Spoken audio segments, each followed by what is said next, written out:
Hello friends, good morning. मैं वीना शाही आज आपको बताने जा रही हूँ दुनिया के जाने माने साइंटिस्ट स्टीफन हॉकिंस के बारे में, जो अपनी शारीरिक अक्षमताओं से पीड़ित होते हुए भी उन्होंने अपने दिमाग का लोहा मनवा लिया था।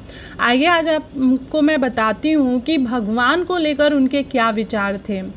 दुनिया के जाने माने वैज्ञानिक स्टीफन हॉकिंस ने 76 साल की उम्र में दुनिया को अलविदा कह दिया था। स्टीफन हॉकिंस ने विज्ञान के क्षेत्र में अपने काम से दुनिया भर में करोड़ों युवाओं को विज्ञान पढ़ने के लिए प्रेरित किया है।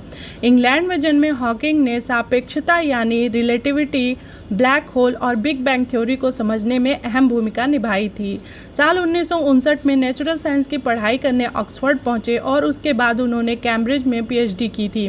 साल 1963 में पता चला कि वो मोटर न्यूरॉन नामक बीमारी से पीड़ित हैं और इसके चलते उनके अधिकतर अंगों ने धीरे धीरे काम करना बंद कर दिया था।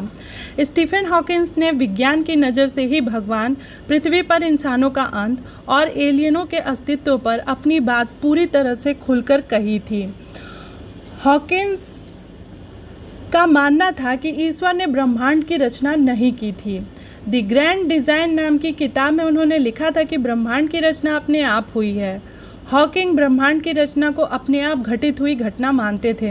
हालांकि प्रसिद्ध वैज्ञानिक आइजैक न्यूटन मानते थे कि इस सृष्टि का अवश्य ही कोई रचयिता होगा, अन्यथा इतनी जटिल रचना पैदा नहीं हो सकती। हॉकिंग का कहना था कि ब्रह्मांड में गुरुत्वाकर्षण जैसी शक्ति की वजह से ही नई रचनाएं हो सकती हैं। इसके लिए ईश्वर जैसी किसी शक्ति की सहायता की ज़रूरत नहीं है। हॉकिंग कहते हैं कि गुरुत्वाकर्षण वो नियम है जिसकी वजह से ब्रह्मांड अपने आप को शून्य से एक बार फिर शुरू कर सकता है और करेगा भी। ये अचानक होने वाली खगोलीय घटनाएं हमारे अस्तित्व के लिए जिम्मेदार हैं। ऐसे में ब्रह्मांड को चलाने के लिए भगवान की ज़रूरत नहीं है। हालांकि हॉकिंग को इस बयान के लिए ईसाई धर्म गुरुओं की ओर से विरोध का सामना करना पड़ा था। स्टीफन हॉकिंस ने कहा था कि मुझे इस बात का पूरा एहसास है कि न तो कोई स्वर्ग है और ना ही मरने के बाद कोई जीवन।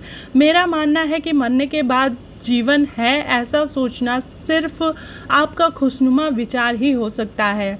हॉकिंग ने एक रिसर्च के आधार पर तर्क दिया था कि हमारा सौरमंडल अनूठा नहीं है, बल्कि कई सूरज हैं जिनके चारों ओर ग्रह चक्कर काटते हैं, वैसे ही जैसे पृथ्वी सूर्य का चक्कर काटती है।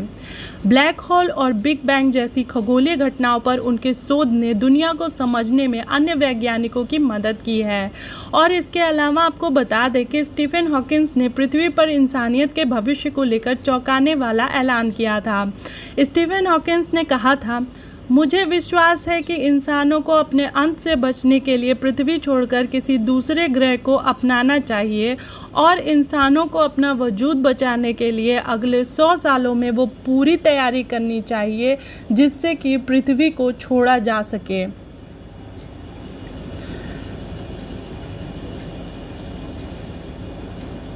स्टीफन हॉकिंस ने दुनिया के सामने ब्रह्मांड में एलियनों के अस्तित्व को लेकर कड़ी चेतावनी दी थी। उन्होंने कहा था कि मैं सोचता हूं कि एलियन का पृथ्वी पर आगमन खुल्लम खुल्ला होगा और शायद हमारे लिए ये अच्छा नहीं होगा, क्योंकि जब कोलंबस ने अमेरिका की खोज की और दुनिया का ध्यान इस ओर गया तो इससे वहाँ पर रहने वाले आदिवासी रेड इंडियंस के लिए कोई फ़ायदे की बात नहीं थी।